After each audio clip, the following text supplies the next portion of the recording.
Saya Marco Kusuma Wijaya, kurator untuk pameran ini. Tapi sebetulnya pekerjaan saya 80% dilakukan oleh Dian Ina. Ya, sebetulnya Dian Ina bisa kita sebut sebagai produser dari pameran ini.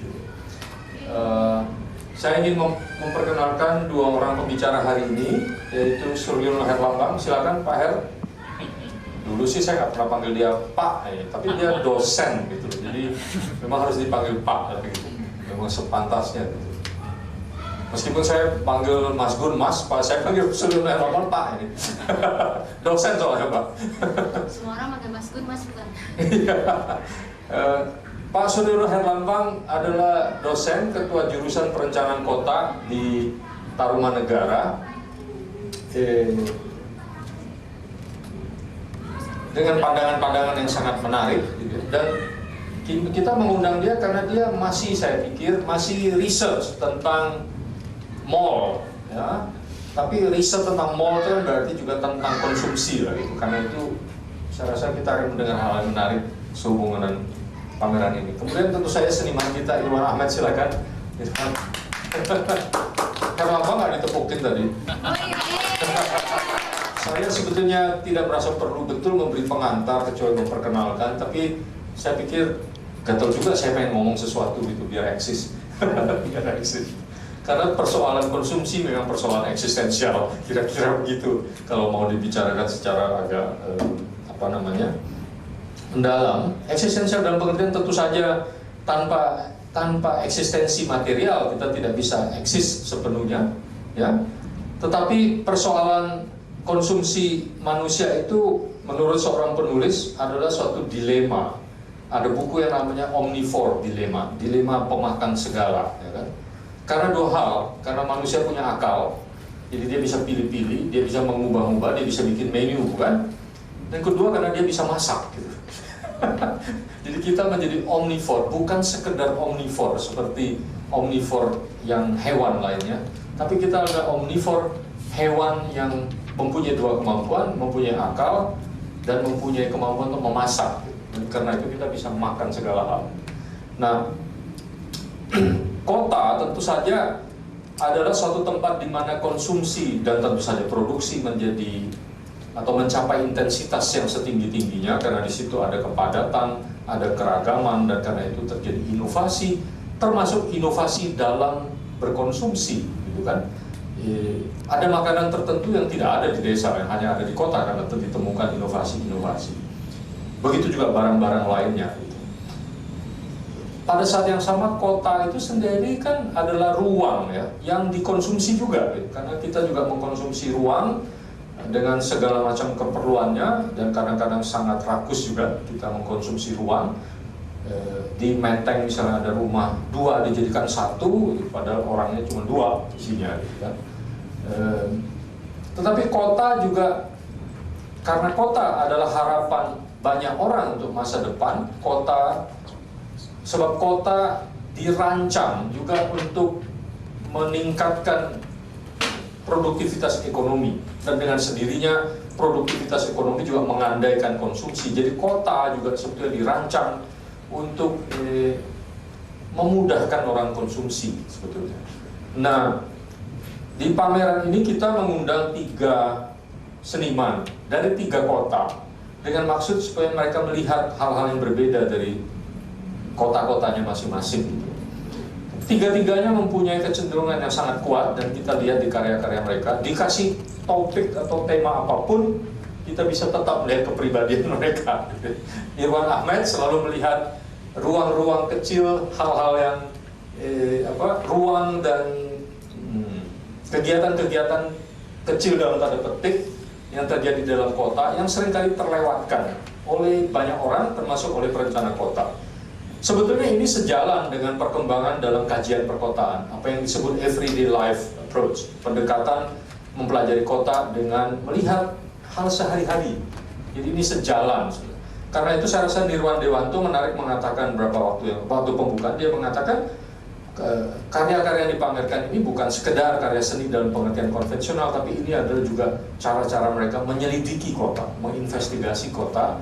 Nah, dalam hal itulah kita bisa melihat apa yang dilakukan oleh kawan-kawan seniman, dalam hal ini Irwan Ahmed, Iwan, itu sebetulnya ada paralelismenya di dalam bidang-bidang ilmu sosial, sosiologi dan lain-lain. Kemudian ada indie guerrillas yang dari Jogja membuat objek yang menarik, tetapi objek-objek itu bisa dibaca berlapis-lapis. Setiap objek menampilkan salah satu dimensi konsumsi. Ada keadilan, ada makanan instan, ada produktivitas uang, ada kekuasaan, ada konflik juga ya, di situ. Dalam satu set yang menurut saya suatu koleksi yang sangat menarik juga. Saya rasa yang menarik dari karya-karya indie guerrillas adalah pada objek itu kita di samping diajak untuk kontemplatif tentang topiknya, tapi juga objek itu sendiri merangsang kita untuk berimajinasi, melihat apa yang dibicarakan secara berlapis-lapis. Kemudian yang ketiga, Yoga dari Bandung, dia melihat hal yang kita semua tahu, yang seringkali menjadi ciri perbedaan antara Jawa Barat dengan Jakarta adalah kalau Anda sampai di jalan yang berlubang-lubang. Katanya begitu, kalau pergi ke Cibubur kan ada, di Cibubur tuh betul ada jalan yang melewati Jakarta dan Jawa Barat. Begitu sampai batas Jawa Barat, jalannya berlubang-lubang. Jelas sekali itu bedanya, itu kelihatan banget. Nah, tetapi Yoga kita kenal juga pandai sekali meletakkan satu kenyataan kepada kenyataan yang lain, di atas kenyataan. Dalam hal ini kita melihat misalnya lubang-lubang jalan Bandung dibuatkan dalam bentuk tegel-tegel. Nah, saya ingin mengatakan tegel, bahan bangunan, ini penting sebagai renungan terhadap konsumsi di kota, karena membangun kota itu menggunakan 40% material yang kita gali dari bumi, dan 30% energi yang kita pakai untuk menghidupi kota atau untuk membuat kota itu hidup. Ini suatu angka yang luar biasa ketika kita berpikir tentang kelestarian kehidupan dan harus memikirkan persoalan itu. Karena itu sekarang penelitian banyak sekali tentang soal bagaimana kota menghadapi persoalan. Lalu ada objek lain yang dia buat, saya rasa salah satunya adalah tentang perjalanan Jakarta-Bandung. Itu juga suatu ironi yang luar biasa. Kita tahu beberapa bulan yang lalu kereta api Parahyangan berhenti beroperasi karena jalan tol dibuat, maka travel yang cuma 60.000 itu kita bisa sampai ke Bandung dengan nyaman. 70.000. Tapi kalau kamu beli pulang pergi sekaligus dapat diskon 10%. Saya sering soalnya itu. Tapi travel adalah juga suatu konsumsi yang luar biasa ya. Kita tahu memang perjalanan, kalau dalam ilmu transportasi dibagi dua, satu disebut perjalanan yang wajib, misalnya perjalanan karena keharusan bekerja. Tapi ada perjalanan yang untuk dinikmati, karena itu ada dua perbedaan itu. Nah, perjalanan sekarang menjadi suatu konsumsi yang luar biasa, apalagi ke luar negeri. Sekarang ke luar negeri betul-betul suatu hit ya, suatu wah, gua pernah kesana, lu udah pernah kemana aja gitu. Pembicaraan yang menjadi ramai sekali, dan peningkatan, saya berbaca peningkatan penumpang Garuda selama tahun lalu itu 30%. 30% peningkatan penumpang Garuda itu. Dan makin jauh orang berkommute itu makin jauh.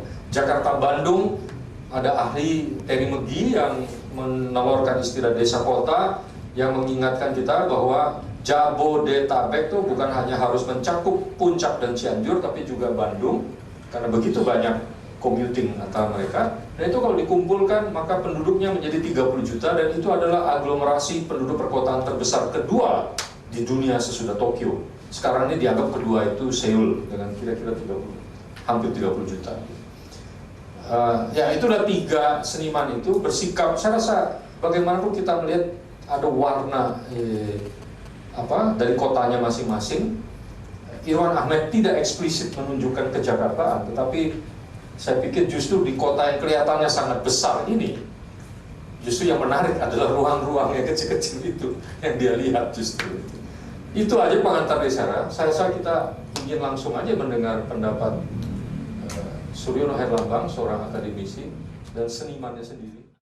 Waktu saya baca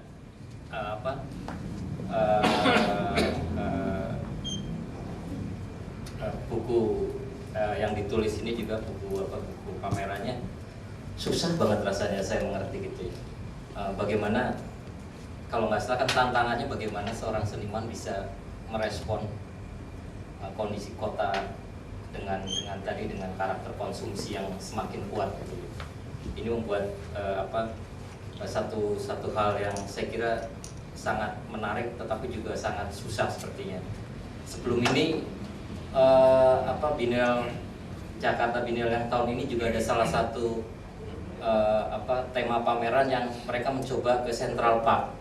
Ada sekitar 20 lebih mungkin ya karya yang di Central Park. Saya mencoba karena Central Park saya jalan kaki dari kampus saya, Tarumanegara itu bisa jalan kaki.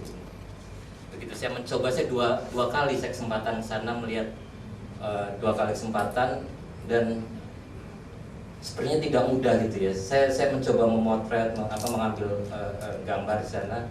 Sedemikian saya nggak ngerti kondisi masyarakat kita di mall kan, mereka udah pergi dan saya kira sama seperti teman-teman sekarang semua nggak bisa lepas dari BB kan ya, dari BlackBerry atau apa. Jadi mereka jalan seperti orang autis gitu ya. Saya nggak yakin ya akhirnya apakah seni itu menjadi bisa dinikmati atau akhirnya saya jadi ingat istilah bahwa shopping mall seringkali disebut sebagai junk space gitu ya, seperti junk food. Dia banyak tapi sebenarnya tidak menyehatkan bagi kota kita gitu kan. Saya agak takut bahwa seni kalau tidak hati-hati di skala kota yang seperti Jakarta ini atau skala kota yang semakin besar akan menjadi terjerembab juga menjadi semacam junk up gitu ya. Yang banyak tapi artinya tidak bermakna apa-apa. Ini yang saya lihat waktu saya di Taman Anggrek. Itu ada satu karya yang menurut saya kalau ditaruh ditempatkan di galeri mungkin sangat bagus sekali. Sebuah patung silver perunggu bayi ya, yang mendekap seperti ada kayak mungkin ada monitor TV, ada suara-suara terletak di main hall-nya Central Park. Tetapi walaupun itu cukup besar, saya kira 3-4 meter loh ya tingginya ya, 3 meteran kan. Tapi ternyata di ruang itu dia menjadi tertelan, dimangsa oleh gemerlap dari ruang yang besar di shopping mall. Di seberangnya ada dua atau 3 mobil Chevrolet pameran dibungkus dengan pita merah, jauh lebih menarik orang ke sana gitu. Jadi ini yang menurut saya saya kira menarik kalau kita membaca kembali manifesto dari Rem Koolhaas tentang junk space gitu ya, yang ditulis tanpa koma, tanpa paragraf. Setahu saya ditulis jejer gitu 3-4 halaman atau 6 halaman, tulisannya rapat semua gitu. Tapi prinsipnya adalah mengatakan bahwa dia mau membalikan yang disebut sebagai space junk atau sisa-sisa material wahana luar angkasa di alam semesta itu semacam mengotori alam semesta, dan junk space sebenarnya sedang mengotori peradaban kita gitu. Saya kira junk space menjadi karakter yang kita lihat sekarang di kota-kota, terutama kota-kota besar. Sedemikian banyak pembangunan sangat cepat. Tadi Marco bilang mengkonsumsi menjadi sangat kuat, tetapi seperti tidak memberi apa-apa, tidak memberi hal yang membahagiakan bagi kita gitu. Bahkan kembali menjadi masalah besar bagi kota kita sebenarnya gitu ya. Belanja menjadi titik utama dalam kegiatan mall terutama ya. Belanja tidak lagi proses jual beli, tapi belanja menjadi semacam lebih dari ideologi, bahkan menjadi agamanya anak sekarang gitu ya. Saya pernah riset sedikit tentang berapa banyak mahasiswa Untar pergi ke mall.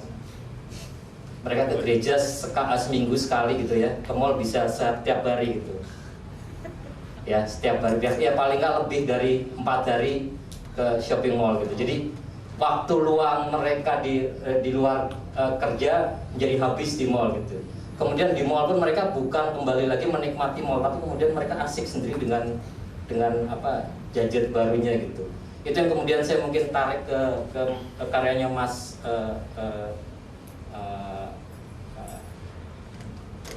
Iwan, ya Mas Irwan, tentang ruang kecil, tentang everyday life itu.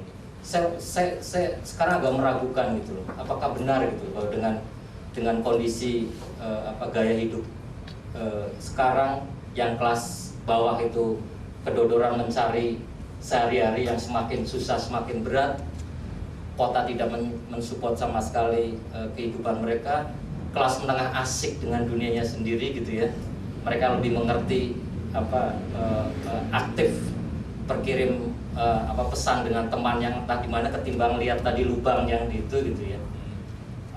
Kelas atas tadi yang Marco bilang konsumtif sekali terhadap perjalanan ke luar negeri atau belanja ke luar negeri gitu. Jadi kota seolah-olah apa yang mungkin pernah Pak Yo Santoso senior saya di Untar sebutkan bahwa kota menjadi tanpa warga gitu sebenarnya. Baik, terima kasih. Saya coba sampaikan satu kisah mungkin ya, akhir tahun 2010 itu ada satu sale BlackBerry pertama meluncurkan gadget Bellagio-nya di Indonesia, dan itu dilakukan distribusi pertama di Pacific Place ya. Akhir tahun. Sehari sebelumnya tetanggaku datang ke sana. Dia lapor, terus kondisinya seperti apa. Semua orang sudah berkumpul, semua orang sudah padat. Dan tepat sebelum kejadian peristiwa yang pada akhirnya acara tersebut dibubarkan karena ada korban, mereka berdesak-desakan dan sulit bernafas. Panitia sebetulnya sudah paham kondisi ini bakal terjadi, dan lewat speaker suara mereka memberikan pengumuman ke orang yang sedang antri. Kita nggak tahu yang antri itu orang beneran yang antri atau tangan kedua, ketiga, calon keberapa yang antri. Pengumumannya begini, karena bapak-bapak, karena mayoritas cowok memang yang antri, karena saat ini adalah sholat Jumat, jadi bapak-bapak dipersilakan untuk sholat Jumat terlebih dahulu, dan tempatnya tidak boleh ditempati oleh yang lain. Jadi tempatnya kosong, bapak tetap boleh ke tempat ini semula. Itu ada sekitar berapa ya? Ratusan atau ribuan ya? Ribuan ya.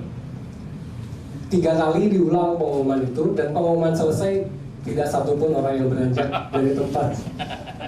Karena sholat Jumat cuma sunnah, masih bisa minggu depan. BlackBerry-nya cuma ada hari. BlackBerry hanya ada hari ya.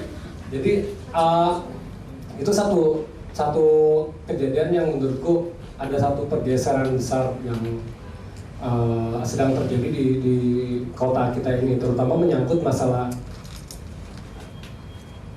apa ya, kebutuhan orang tentang bukan masalah eksistensi sosial ya, tapi bahwa kita memiliki sesuatu hal yang paling in dalam konteks hari ini. Itu lebih dari sekedar kalau dulu memang orang membeli sesuatu karena dia butuh atau dia ingin kaya. Kalau sekarang pasti ini suatu kebutuhan yang paling sangat aneh, orang mau mengorbankan apa saja hanya untuk mendapatkan handphone tersebut. Nah, berangkat dari kejadian tersebut ada hal yang mengganggu dalam pikiran saya, bahwa sebenarnya kota itu hanya satu fenomena dari ribuan fenomena lainnya di kota, di mana saat ini 70% populasi manusia di bumi semuanya berada di kota. Dan sudah pasti dengan segala macam lapisannya, kita bukan sebagai hanya seniman, fotografer atau apapun akan sangat overdosis apabila kita membuka mata kita sedikit pun untuk melihat kota. Kita akan exhausted dan akan dibombardir dengan informasi yang lebih banyak dari yang kita butuhkan gitu. Pada ruang tersebut tentu kita bisa melakukan intervensi yang lebih besar, tetapi seberapa besar kita untuk bisa menguasai ruang kota yang bergerak terus dan membengkak terus. Karena latar belakang di sana, saya coba membuat satu gagasan bahwa bisa jadi bahwa kota itu juga bukan hanya dimaknai sebagai ruang-ruang yang besar, tapi intensitas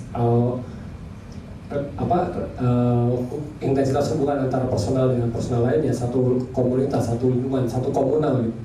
Dan berangkat dari situ saya mencoba membuat sebuah project yang bukan menempatkan saya sebagai eksekutor, sebagai seniman. Jadi karya-karya sebelumnya saya punya ide, saya eksekutor, dan juga saya berpartisipasi aktif dari nol sampai selesai. Tapi di sini saya ingin melihat bahwa ide yang saya gagasan tentang kota itu diterjemahkan oleh partisipan.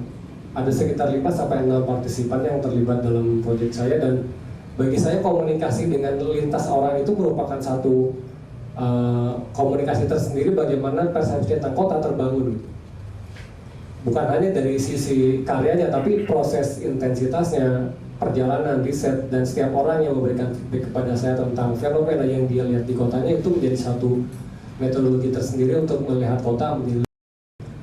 Dan kenapa hasil akhir yang dilahirkan adalah satu bentuk yang menurut saya mungkin ini tidak sesuatu yang baru, tapi pendekatan yang saya raih adalah baru, di mana menyerahkan 80% dari 80% keputusan berkarya di tangan publik gitu, bukan di tangan saya sendiri. Saya hanya sebagai pengemas saja gitu. Dan ketika hal itu terjadi, efeknya juga menjadi sangat di luar dugaan saya, Mas. Jadi kalau kita bilang distribusi, apa yang harus dilakukan dengan distribusi? Orang-orang itu dengan sendirinya memiliki distribusi yang kuat, sehingga karya-karya yang biasa saya harus distribusikan secara sendiri-sendiri, mereka memiliki replikasi yang sangat luar biasa dengan memanfaatkan orang-orang itu sebagai bagian tim dari proyek saya gitu. Jadi sebetulnya proyek kolaborasi dengan karya saya di atas jadikan satu model, mungkin bisa menjadikan satu proyek ke depan yang lebih besar dan bisa memberikan dampak yang lebih dengan tema yang lebih ekstrim lagi. Mungkin kalau kita bilang konsumsi, ya outputnya adalah keseharian yang akan mereka temukan gitu. Tapi kalau kita berbicara tentang impact yang lebih besar lagi, ya kita tinggal tarik skalanya aja seperti apa. Mungkin seperti itu. Dan terlebih kita berbicara tentang masalah kota.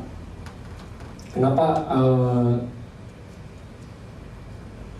dalam 2 bulan terakhir ini mungkin saya agak sedikit shock juga. Jadi kebetulan setelah 8 bulan meninggalkan Indonesia, baru kembali ke Jakarta melihat kota, dan saya sendiri seperti masuk angin lagi gitu, melihat begitu cepatnya kota Jakarta ini berlari. Orang-orangnya, bahasanya juga udah ada bahasa yang nggak dimengerti. Jadi sebetulnya terlalu banyak apa yang mau kita cari gitu. Public figure-nya, kemudian yang tetap adalah tokoh-tokohnya itu yang di banner itu aja dari tahun lalu. Mungkin sebagian itu dulu, Mas. Sebenarnya bukan partisipasi saja, tapi hubungan.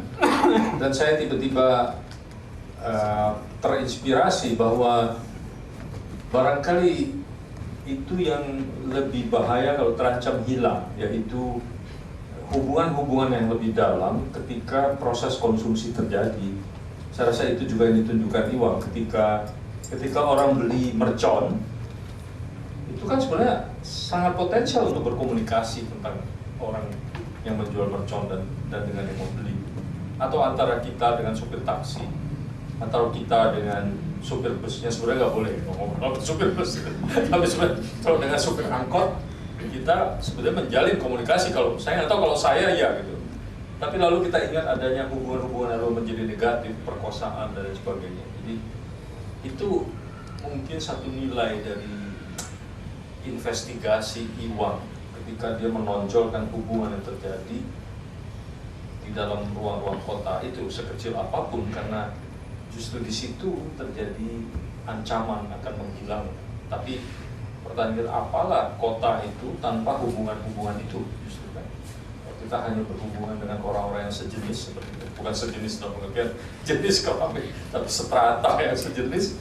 Dan kita tidak lagi berhubungan akrab dengan orang yang mengantar kita dari satu tempat ke tempat lagi dalam taksi atau dalam angkutan umum, orang yang membantu kita menikmati tahun baru dengan menyediakan atau mendistribusi atau menjual mercon, itu kan? Itu aneh ya sebetulnya gitu. Dan itu saya rasa salah satu. Tapi anyway, itu cuma komentar saya. Silakan kalau kawan-kawan mau beri komentar atau bertanya kepada mereka berdua, jangan kepada saya, mereka saja. Dan saya karena banyak tambahan sedikit, Mas, karena mungkin pas opening ada teman-teman yang hadir nggak? Ya banyak partisipan yang di opening itu adalah bukan seniman, dan mereka memang orang yang saya ambil dari pasar.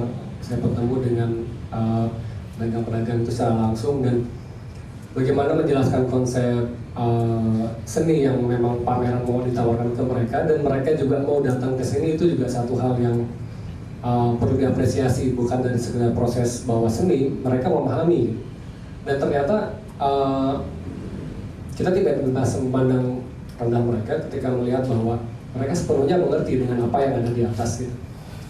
Mereka Tentang- mengerti mereka adalah tontonan gitu. tentang fenomena kota gitu, mereka bagian dari kota. Ya dari pasar minggu itu para mas, nanti saya kesini lagi, saya disuruh berantem aja mau mas. Jadi mungkin perlu menjelaskan pada kawan-kawan yang tidak hadir waktu pembukaan ya. Jadi kalau di atas dilihat yang ada gambar garis untuk lapangan basket itu, ada batas suci, itu di sisi dinding itu ada orang yang memegang jala yang biasa kita lihat di jalan-jalan yang mengumpulkan uang untuk membangun masjid. Nah, waktu pembukaan kita diajak untuk melemparkan uang ke jala itu, dan orang itu betul-betul orang yang sehari-harinya melakukan itu. Saya rasa itu kan juga hubungan. Saya ingat waktu pembukaan itu suasana sedikit menjadi tegang pada titik itu gitu ya. Tapi dia fine-fine aja, baik-baik aja. Jadi saya pikir itu pun tadi Linda cerita bagaimana hubungan dengan mereka kadang-kadang tegang antara kita dengan para peminta uang ini. Saya tidak tahu apakah ketegangan itu perlu atau tidak, tapi mungkin juga sebetulnya tidak perlu tegang gitu kalau hubungan sosial di kota ini bisa lebih baik ya. Misalnya orang minta duit kan biasanya nolak aja gitu, nggak mau ngasih nggak apa-apa gitu. Ya, dan kemudian ada yang menghitung uang dengan ludah. Kemudian ada orang yang menirukan suara mercon itu secara live, jadi ada aktornya yang melakukan itu, bukan hanya dari video, tapi ada apalagi selain itu ya, yang BlackBerry yang diikat tangannya gitu. Itu gimana ceritanya? yang mungkin yang BlackBerry mas maksudnya. Ya kita paling gampang ya kalau ada sekitar 10 orang apa 20 orang, satu grup kecil di sebuah kafe, banyakan yang mungkin remaja, mereka duduk tapi semuanya pegang asik dengan BlackBerry dan gadgetnya gitu. Nah, mereka nggak ngobrol, entah apa yang ngobrolin, entah apa yang diomongin dengan bagaimana kita mau menginterupsi mereka. Mereka aja berjalan sudah berubah, seperti yang tadi Mas bilang bahwa mereka berjalan hanya memegang layar kecil itu, dan ya seperti itulah mereka berjalan.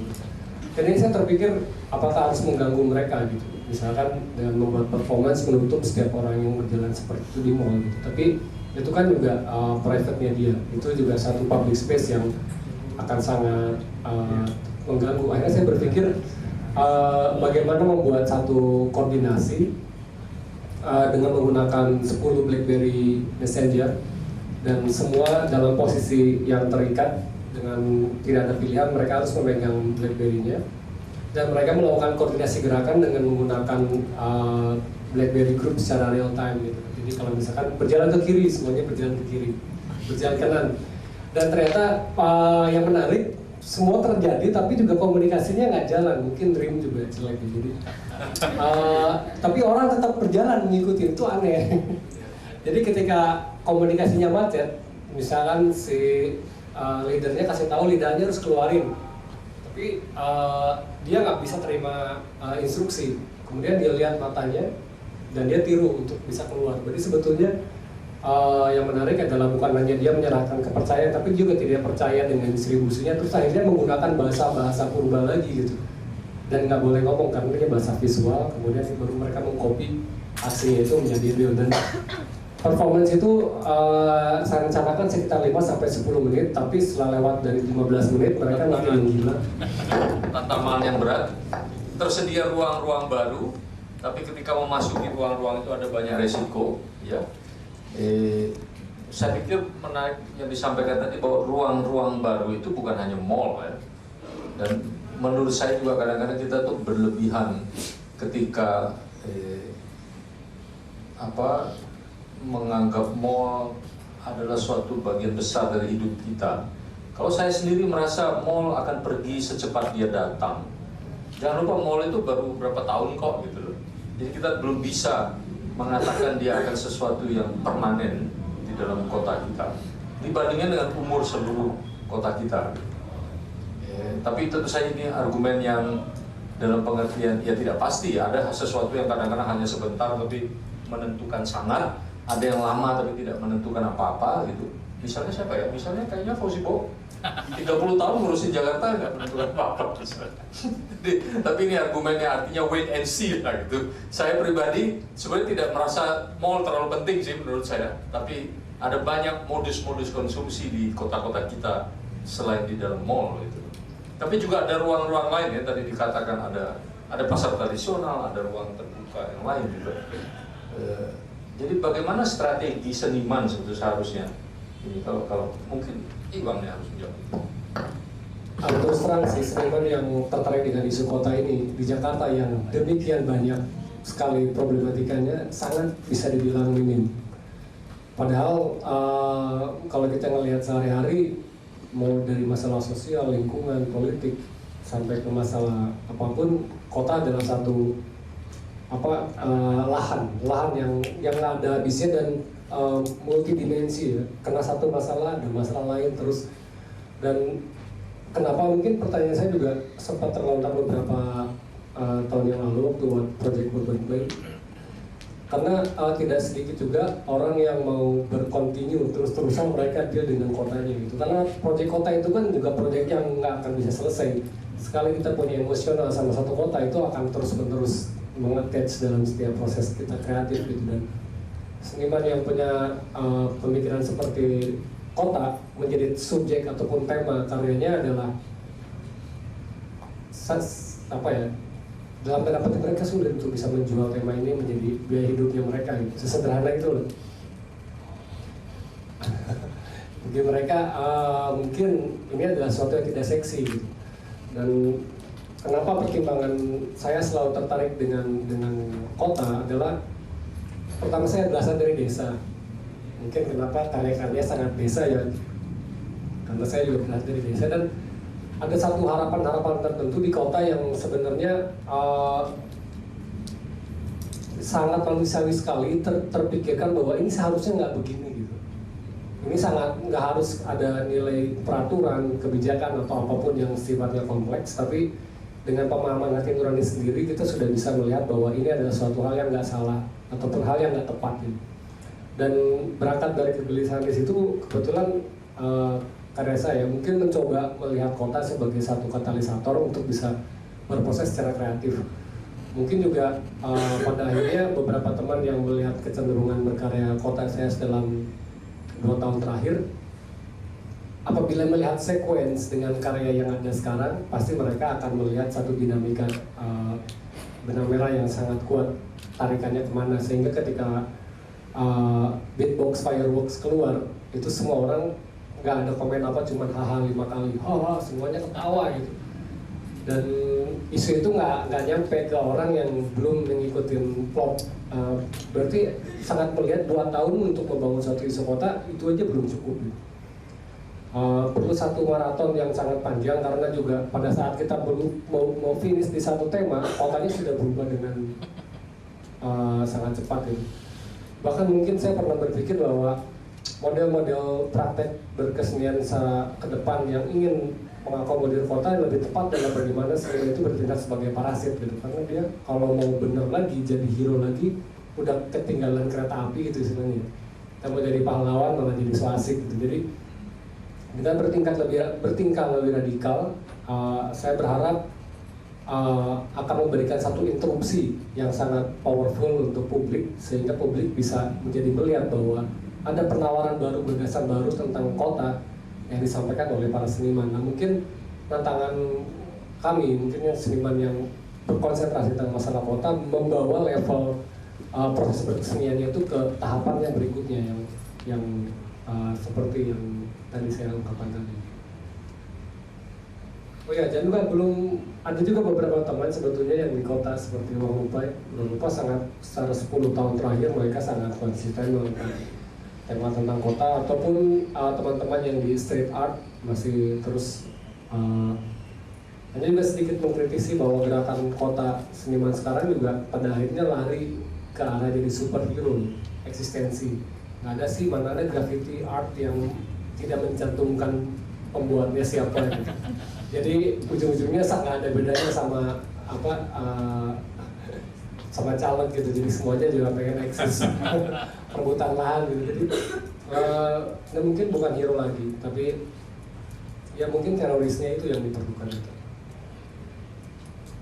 Saya menarik menghubungkan dengan Pak Herlambang tadi. Sebetulnya Herlambang mengungkapkan hal-hal mendasar dari kota yang memerlukan perhatian lebih, dan karena itu dia berharap ada peran seniman untuk membantu melihat secara lebih kritis, gitu kan. Pada saat yang sama, sebenarnya kita sebagai warga juga bisa berharap bahwa para peneliti juga membantu masyarakat untuk melihat kota secara lebih kritis. Sebetulnya bagaimana kemungkinan kerjasama yang baik antara para peneliti dengan para seniman itu bisa menanggapi itu nggak? Dua-duanya barangkali. Herlambang dulu silakan. Iya, iya. Saya kira kita selalu terbuka ya, jadi dengan tadi kalau kita melihat cerita bahwa arsitektur pun sekarang pada posisi yang sebenarnya terancam gitu ya. Kalau kita lihat tadi LED wall di Taman Anggrek, mungkin itu bisa disebutkan bahwa arsitektur udah mati, udah nggak perlu kan kita bikin yang kita ajarkan di kampus, bikin fasade dengan teori klasik, udah nggak ada gunanya gitu. Tinggal pakai LCD, kamu pakai LCD apa? LED kapan saja mau ganti juga boleh gitu. Dan bisa menciptakan berbagai pemandangan. Itu tidak terhingga unlimited apa yang akan muncul gitu ya. Mau full color, mau apa, kalau musim hujan kita ganti yang panas, kalau lagi musim panas hujan atau embun gitu kan bisa-bisa aja gitu sebenarnya. Jadi ya, saya kira kolaborasi jadi penting sekarang gitu, terutama untuk mengkritik kondisi kekinian yang semakin hari semakin kita tidak cukup paham gitu ya. Tadi Marco mengatakan bahwa mall nggak penting ya. Ya bagi Marco, tapi mayoritas dari kita penting, baik pengunjung maupun bahwa sepertinya sekarang penyedia lapangan kerja untuk kelas terdidik baru ya itu kan. Karena selain itu udah nggak ada lagi gitu. Udah kalau nggak mau ke pinggiran gitu. Ya, di pinggiran pun kembali lagi mall lagi yang paling banyak gitu. Ini ketika pabrik juga semakin berkurang gitu dengan dipindahkan ke negara yang lebih murah lagi gitu kan sekarang kan. Ya Tangerang semakin habis, jadi Naomi Klein dulu menulis No Logo dengan studi di Tangerang, mungkin sekarang pabrik Tangerang udah hilang, udah pindah mungkin ke Kamboja atau ke Myanmar, sekarang sebentar lagi buka gitu. Ya. Jadi sudah semakin hilang gitu. Jadi ini kenapa kemudian orang-orang Jakarta mengatakan bahwa mall itu penting sekali, karena itu penyedia lapangan kerja terbesar sekarang mungkin di Jakarta gitu. Kita riset kami 10 meter persegi ruang kotor shopping mall membutuhkan satu pekerja gitu. Jadi kalau mall rata-rata 100.000 meter persegi, sekitar ada 10.000 pekerja yang ada di sana gitu. Jadi kita bisa bayangkan cukup itu. Kembali ke kolaborasi, sebenarnya kami dari Arsitektur Untar sudah berapa kali mencoba gitu untuk membuat, karena di kami juga ada satu yang setengah seniman setengah arsitek, Iswanto Giartono yang salah satu dosen kami juga, itu juga sebenarnya kami mencoba. Kami beberapa kali bekerja sama dengan Ruang Rupa. Ada kalau nggak salah ada nada kemarin urban guerrilla ya, bicara tentang mencoba guerrilla dalam arti strategi menghadapi kondisi yang mampat di kota gitu kan. Jadi kalau saya lupa teorinya kalau ada taktik dan strategi ya. Kalau strategi itu dilakukan orang yang punya kekuasaan, kalau taktik orang yang minim kekuasaan. Taktik tuh model gerilya seperti itu gitu, dengan akal-akalan, dengan cara gitu. Nah, seperti itu sebenarnya yang mungkin juga menjadi menarik untuk itu. Saya kira, saya nggak tahu, mahasiswa mungkin senang juga kita ketemu dengan seniman yang setengah-setengah gila gitu untuk kita kolaborasi gitu. Saya kira itu. Ya, kalau dari seniman sekarang juga kelihatannya dengan kota ini punya kesempatan bekerja secara ilegal lebih besar gitu dibandingkan dengan galeri. Sekarang lebih mudah untuk di ruang publik ya. Kalau galeri izinnya kadang-kadang 6 bulan bayar lagi. Iya. Tapi kalau di ruang publik ya paling bayar preman paling. Satu hal kelebihan kita bisa bereksplorasi di ruang publik sangat luas sekali, apalagi masyarakat di kita yang paling gampang sekali berkomunikasi. Dan itu juga satu kelebihan kota Jakarta, walaupun mereka cukup paranoid dengan orang asing, tapi mereka punya keinginan untuk bisa bersosialisasi tinggi. Kita lihat aja loh, mereka preman ataupun polisi cepet atau apa, mereka senang ngobrol, tukang ojek. Nah, bahasa-bahasa verbal seperti atau informal seperti itu sebetulnya bisa menjadi katalisator baru buat seniman menggali gagasan lebih luas lagi dibandingkan dengan misalkan membaca buku terlalu tebal gitu, karena begitu kita langsung ya bisa berhadapan langsung dengan masalahnya dan jauh lebih menarik. Saya sebetulnya punya informasi yang menarik mengenai LED itu yang orang Jakarta belum banyak tahu. LED yang paling besar sebetulnya berada pada sisi utara dari gedung yang disebut Menara BCA yang menempel ke Grand Indonesia itu. Tapi tidak dipasang karena begitu mengagetkannya sehingga pemerintah Jakarta tidak berani memberi izin. Terlalu besar. Karena di pas di Ya, bundaran. ya, sebetulnya itu sudah di luar wilayah yang diatur sebagai steril kan. Karena yang dianggap steril kan yang bundaran itu. Ini gedung itu, tapi kan dia menghadap ke utara, menghadap ke bundaran. Dan itu gedung 50 lantai tuh. 50 lantai ya? Ya, karena saya ingat saya pernah ke lantai 48 dan masih ada lantai lagi di atasnya. Itu seluruh dinding itu sebetulnya adalah LED yang belum dinyalakan karena belum mendapat izin. Jadi sebetulnya Jarum ini sudah merugi bermiliar-miliar karena punya kesempatan itu yang begitu mereka buka, begitu kalau dapat izin, itu bayangkan itu ruang iklan yang luar biasa. Nah ini sebetulnya lalu ditelikung oleh Taman Anggrek kan. Mestinya seniman bisa nge-hack gambar itu ya. Nah, tadinya mereka terus terang mengapa saya tahu karena mereka bertanya kepada saya waktu itu sebagai Ketua Dewan Kesenian Jakarta, apakah bisa para seniman memanfaatkan ini? Tetapi saya membaca niatnya negatif. Niatnya itu supaya dapat izin dari pemerintah gitu loh. Saya bilang tidak mau, Anda dapatkan dulu izin dari pemerintah, nanti kami mengisi. Tentu saja kalau mereka sudah dapat izin, mereka tidak akan minta kita mengisi, ya kan? Karena itu sudah pasti akan penuh oleh iklan. Iya, jadi mereka cuma memanfaatkan itu sebagai pendorong ya. Akhirnya hanya sejauh itu saya tahu. Tapi saya rasa itu betul ya. Jadi perubahan-perubahan ini secara fundamental mengubah pengertian kita tentang arsitektur, mengubah pengertian kita tentang lapangan pekerjaan, mengubah pemikiran kita tentang apa yang dimaksud dengan ekonomi kota. Ekonomi kota mestinya lebih maju, tapi kok ekonomi kota dalam hal ini lapangan pekerjaan kok begitu tergantung hanya kepada perdagangan.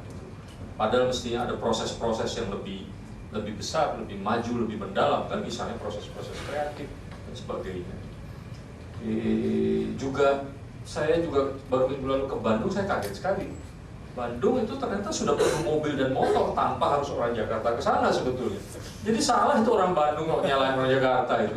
Karena setiap hari juga orang Bandung ke Jakarta dan memenuhi Jakarta juga kan, banyak arsitek, terutama di bidang kreatif. Tapi orang Jakarta itu nggak pernah merasa tersaingi itu nggak pernah. Karena sebetulnya Jakarta sebagaimana seharusnya memang sebuah kota selalu maju karena orang dari luar sebetulnya. Jangan lupa dulu Taman Ismail Marzuki itu kan maju karena orang luar semua.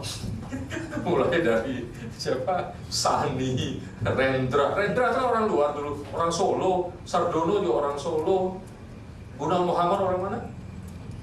Batang gitu. Kota selalu hidup dari orang luar dan dari interaksinya. Tapi bahwa perubahan-perubahan ini perlu lebih kita sadari, itu saya rasa ya benar ya. Bandung mengagetkan saya, kampus ITB itu yang dulunya hijau yang di depan dulu, sekarang mobil dan motor gitu, parkir sampai ke depan pintu masuk parkir itu, jadi hanya menyisakan orang buat masuk dan keluar, gila. Nah, entah kapan kita bisa menyetop ini atau mengubah ini? Ada tanggapan? Saya sangat tertarik dengan pameran yang di atas itu, terutama karyanya Mas Irwan yang tentang ludah itu ya. Menurut saya itu satu representasi yang tradisional dalam kota gitu. Gimana caranya orang menghitung uang, menghitung uang tetapi menggunakan tubuhnya, bagian tubuhnya yaitu ludah itu sendiri. Di sisi lain saya juga punya teman orang etnis Tionghoa. Dia pernah cerita sama saya bagaimana caranya menghitung uang dari sisi Tionghoa itu sendiri. Dan mereka nggak menggunakan ludah. Nah, itu perbedaannya yang saya mau tanya. Pertama adalah mengapa Mas Irwan lebih mau melihat yang Indonesianya dibandingkan misalnya yang etnis Tionghoanya itu. Taruhlah misalnya etnis Tionghoa kita katakan sebagai bagian yang minoritas misalnya, atau ruang-ruang yang kecil, lebih kecil daripada ruang-ruang tradisional Indonesia itu. Yang kedua, di sisi lain saya juga lihat tentang pil yang sebagai pengobat segala penyakit itu. Nah, di situ saya melihatnya sebagai representasi yang modern. Justru bagaimana satu pil itu adalah obat yang cepat gitu misalnya untuk menyembuhkan penyakit-penyakit orang modern sekarang, galau apa itu segala macam intinya. Nah, saya jadi melihat semacam ada ketidakkonsistenan mungkin, tapi mungkin seniman seperti Mas Irwan memang tidak butuh kekonsistenan itu ya. Maksudnya jadi kayak di satu poin Mas Irwan menunjukkan ada representasi tradisional, di poin yang lain itu representasi yang modern. Kenapa enggak jamu gitu yang justru ditampilkan misalnya sebagai obat-obat dari penyakit-penyakit yang modern sekarang, yang galau gitu segala. Atau memang kita nggak bisa menemukan jamu lagi di kota sekarang. Itu aja pertanyaannya, terima kasih. Maksud untuk dengan background satu etnis, jadi pribumi atau lokal, saya rasa mau siapa saja kadang-kadang mereka menghitung terutama di pasar. Saya sebetulnya melihat kebiasaan itu pertama kali di pasar, karena waktu mau buat proyek saya sering kali main ke pasar minggu dan orang-orang di sana menghitung uang dengan sangat cepat, tanpa sempat lagi mereka untuk membasahi jarinya dan mereka pakai mulutnya sendiri. Dan dalam beberapa hal sebetulnya saya ingin mencoba menyampaikan sebuah gagasan bahwa uang itu ada rasanya gitu. Sekali kena kalau ketagihan gitu. Jadi sensasi itu sebetulnya ingin saya gali. Jadi tidak ada, dan masalah uang kan tidak ada latar belakang kalangan menengah atau background, siapa aja suka gitu.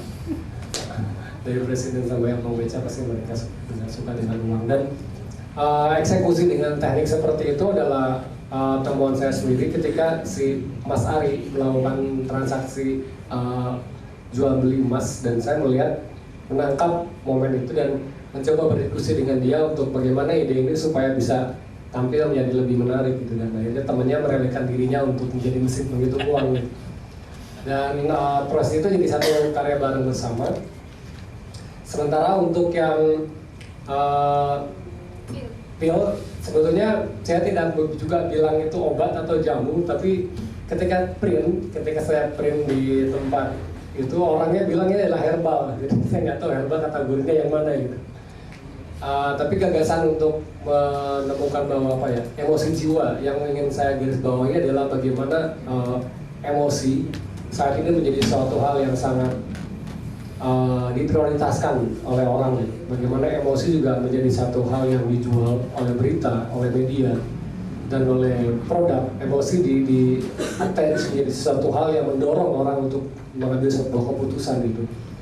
Dan nggak lepas dari itu, emosi menjadi satu komoditas tanpa akhir dengan kemampuan orang untuk terus-menerus mengupdate emosinya setiap detik gitu.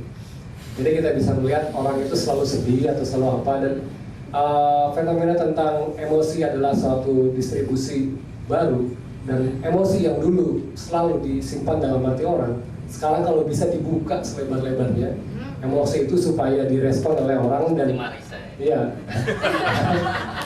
emosi itu siapa aja boleh mengkonsumsi gitu. Dan karena semangat itu saya coba membuat seri pil emosi itu gitu. Dan setiap pil ada 30-nya juga ada yang saya ambil, nggak semuanya benar, jadi kebanyakan juga sebetulnya sifatnya lebih ke sesuatu hal ironis ya. Tapi untuk fokus ke dalam jamu mungkin menarik karena culture masyarakat kita juga ada beberapa orang yang lebih percaya jamu daripada obatnya. Saya nggak mungkin itu. Yang lain? Selamat sore, nama saya Lena. Saya kebetulan, saya bukan seniman tapi saya mahasiswa desain. Jadi kalau menurut saya sih sebenarnya yang jadi tantangan setiap seniman itu, soalnya kalau di desain itu kayak, oke lo estetik, tapi lo harus bisa menjadi solusi kan. Berpikir kreatif tapi harus bisa menjadi solusi. Mungkin menurut saya yang menjadi tantangan besar dari seniman itu adalah bagaimana dia melihat yang tadi Mas Iwan bilang, kota itu menjadi satu lahan untuk terus bereksplorasi dan mengupayakan lahan ruang-ruang kosong ruang-ruang yang ada di kota itu tuh buat jadi nggak cuma untuk kayak yang tadi Pak Herlambang itu bilang, nggak cuma untuk main-main aja. Mungkin lebih tantangan seniman sekarang adalah bagaimana melihat untuk lebih peka permasalahan yang ada di kota itu apa aja, dan bagaimana seni itu bisa nggak cuma untuk segi estetiknya aja, permainan eksplorasi kreatif dari senimannya aja, tapi gimana seni itu bisa lebih berinteraksi sama masyarakatnya. Jadi memungkinkan si seninya itu berinteraksi, dan juga seni yang berinteraksinya itu bisa memungkinkan interaksi yang lebih banyak lagi antara masyarakatnya itu gitu. Dan terus mungkin ini juga kayak yang tadi yang yang ngomong tampil dan jamu kayak seolah inkonsisten antara modern sama yang konvensional. Mungkin saya ingat dosen saya pernah bilang kayak dia ngomong kayak sekarang tuh desainer berpikir bahwa desainer bisa mengubah dunia katanya, kayak desainer sok-sok ingin jadi savior of the world kayak gitu. Terus tadi masih bilang kayak ada heroik sudah mengubah dunia, tapi iya, ke arah yang lebih buruk. Tapi masih desainer masalahnya loh. Nggak Maksud mungkin. saya memang begitu. Enggak. Jadi mungkin lebih ke arah gitu lah, seninya tuh eksplorasinya itu lebih ke arah berpikiran kreatif untuk solusi yang ada di kota itu tuh kayak gimana gitu. Ya mungkin aja kalau misalnya kita dalam tanda kutip mengubah dunia dengan cara berpikir yang dari seni. Kan karena seniman itu kan kalau bikin karya seni pun pasti harus ada penelitian, bagaimana konteksnya segala macam baru jadi formnya. Mungkin lebih ke arah situ sih. Jadi dia karena untuk kalau misalkan tadi seni terus kita taruh di mall, terus dia jadi kalah sama etalase yang ada di mall itu. Mungkin seniman harus mengambil berperan double, jadi yang antara dia jadi badut yang bijak sama yang jadi pahlawan itu tadi. Gimana jadi badut bijak kan pasti menyentil dulu, permainan eksplorasi dulu, baru dengan mulai masuk perlahan-lahan gitu, seniman mulai bisa kasih satu solusi yang nggak harus menggurui gitu, tapi memang dengan seniman memahami konteks sosial masyarakatnya, jadi lebih bisa menjawab permasalahan di masyarakat itu dengan berpikiran kreatif, eksploratif dari senimannya itu. Terima kasih. Saya terpacu untuk menjawab ini sebelum keluar. Karena menurut saya kita harus hati-hati ketika membebani seniman dengan tujuan mencari solusi. Ya, saya terus terang tidak setuju karena masalah baru. Kalau seniman menawarkan solusi ini masalah baru. Tapi saya pikir lalu tergantung definisi kita mengenai solusi ya. Saya teringat tahun baru ini hadiah paling indah yang saya terima adalah kiriman video dari Iwang yang dipamerkan itu, yang orang menjual mercon dengan ditirukan suaranya. Bagi saya itu solusi dalam pengertian dia menginspirasi saya, dan bagi saya itu baru sekali dalam pengertian gini. Saya menerima itu ketika saya sedang jengkel-jengkel yang mendengar suara mercon di sana sini, dan tidak ada indah-indahnya juga. Dari tahun ke tahun begitu saja kan di Monas.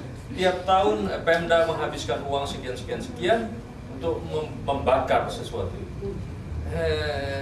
Ya di mana-mana kita melihat begitu. Beberapa minggu sebelumnya saya pulang dari Bangkok, orang melakukan itu beberapa minggu sebelum tahun baru. Saya pikir tugas seniman barangkali mengganggu suatu pola, ya? Mengganggu pola. Tapi kalau memberi solusi menurut saya berlebihan ya kalau kita mengharap. Dan menurut saya malah jangan. Bukan hanya berlebihan, tapi secara mendasar menurut saya tidak boleh kita meminta seniman mencari solusi. Tugas seniman adalah barangkali memberi inspirasi. Tapi sekali lagi inspirasi itu adalah proses dua pihak, yang memberi dan yang menerima. Kadang-kadang saya tidak tahu, makanya saya cerita mengapa saya mendapat inspirasi dari YouTube, dari videonya Iwan. Barangkali karena suasana hati saya, barangkali karena background saya. Hal yang begitu sederhana membuat saya tertawa bermenit-menit di rumah itu, membuat anak saya dan istri saya heran. Bagi saya itu solusi luar biasa ini. Dan pandai si penjual itu membunyikan. Dan itu solusi terhadap konsumsi. Kita tidak harus membakar, kita ketawa.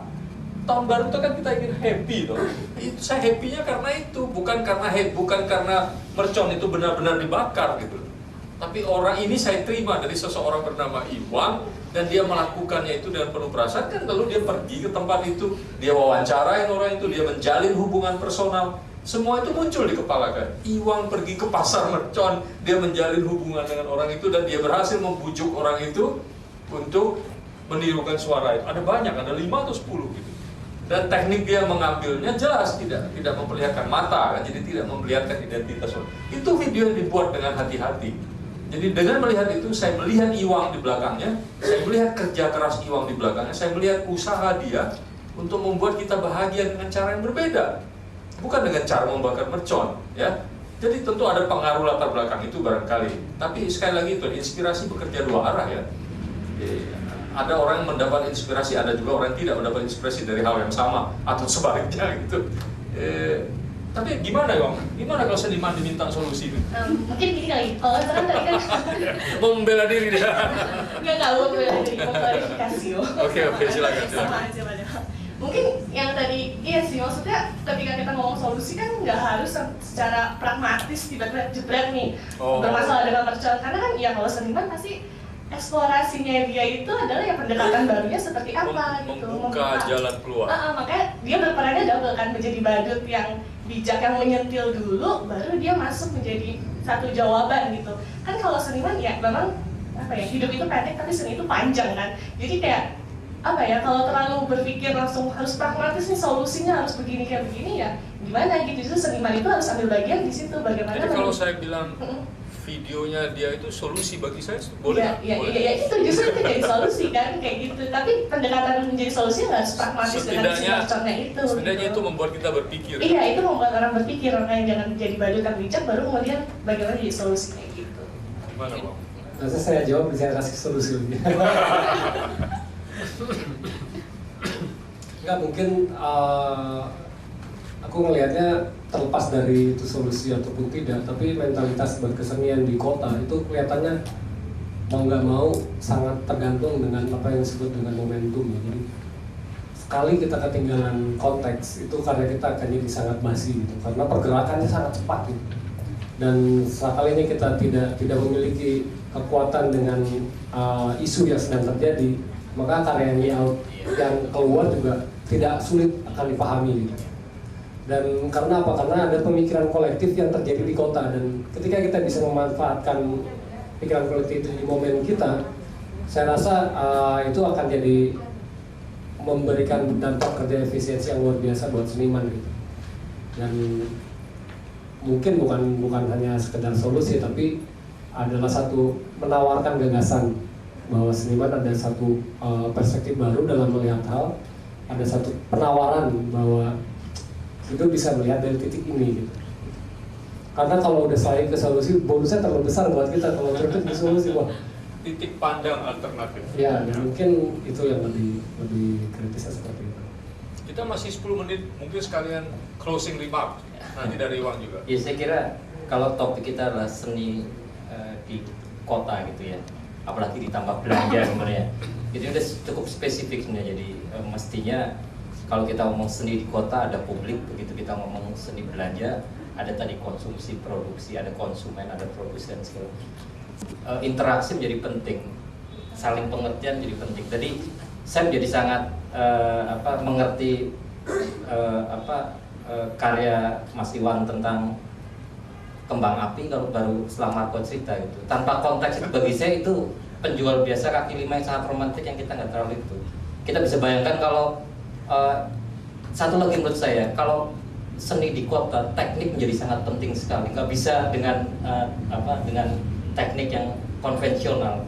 kita bayangkan kalau video Mas Iwan itu dilakukan di tengah kota dengan layar yang sangat gede, kemudian dengan awalan pas tadi tahun baru di mana kan selalu kan di London, di New York selalu dengan itu, tiba-tiba Jakarta duar gitu.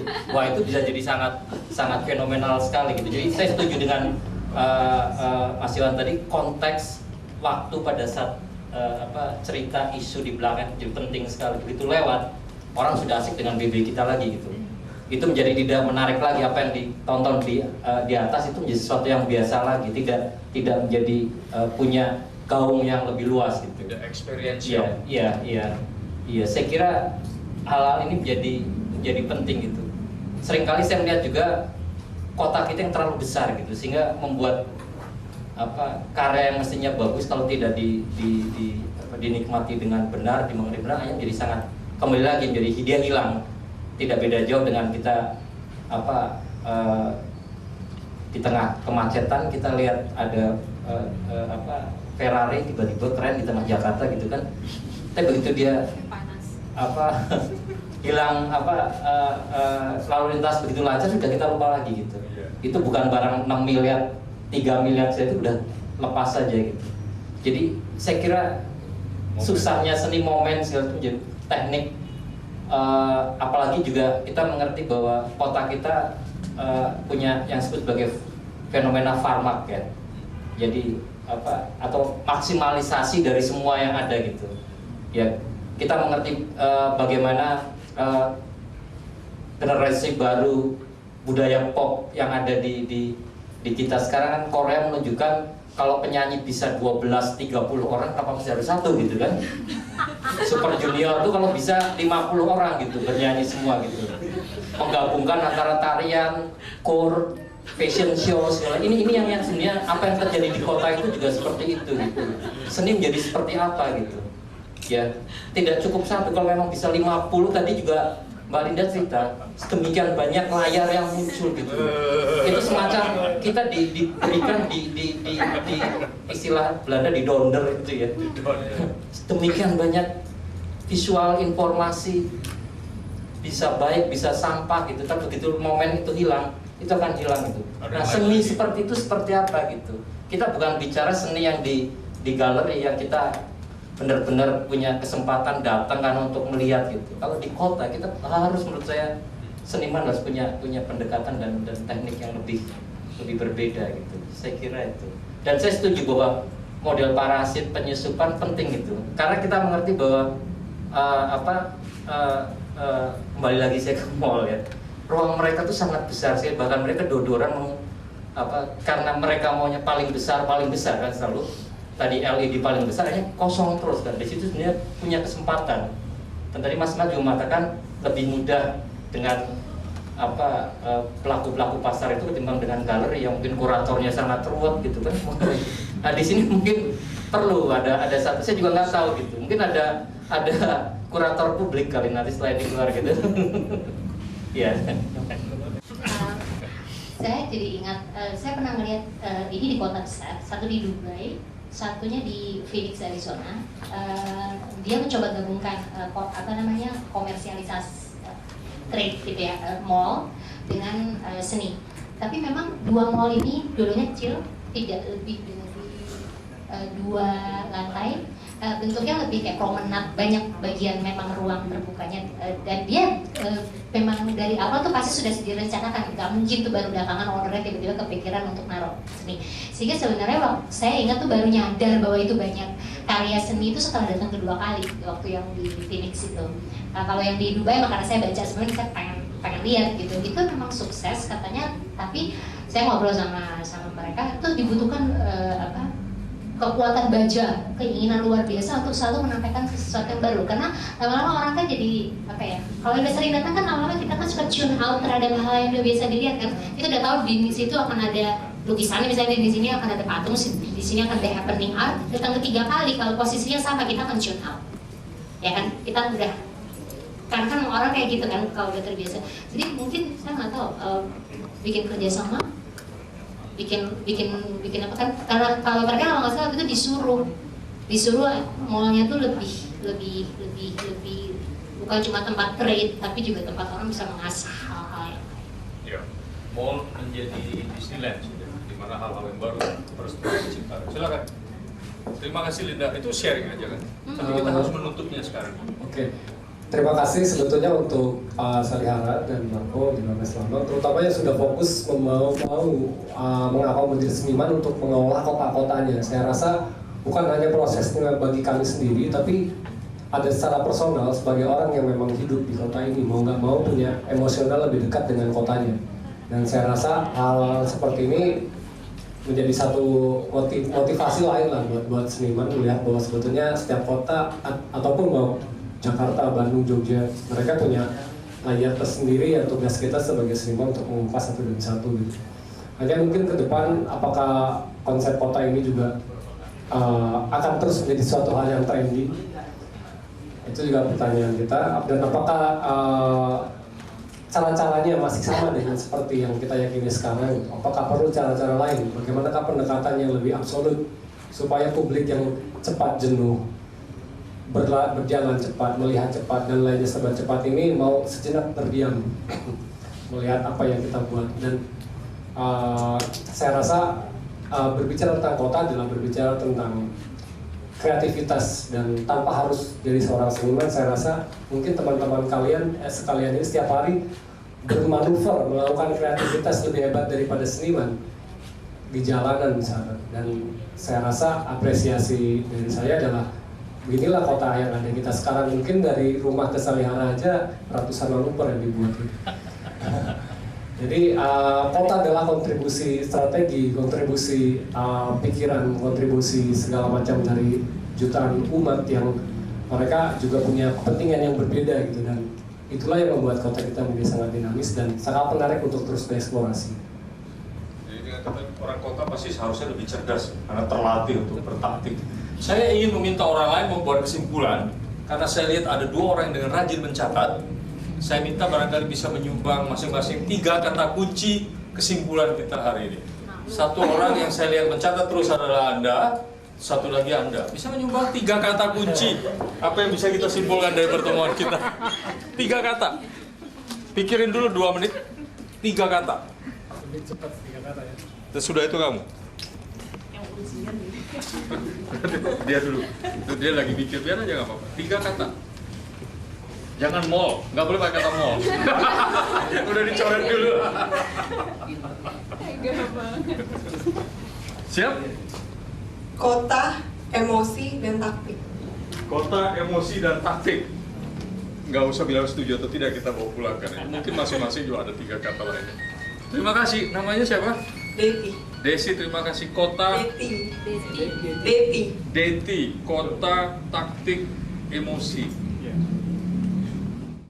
Eksplorasi, kontribusi, sama interaksi. Kontribusi, eksplorasi, interaksi.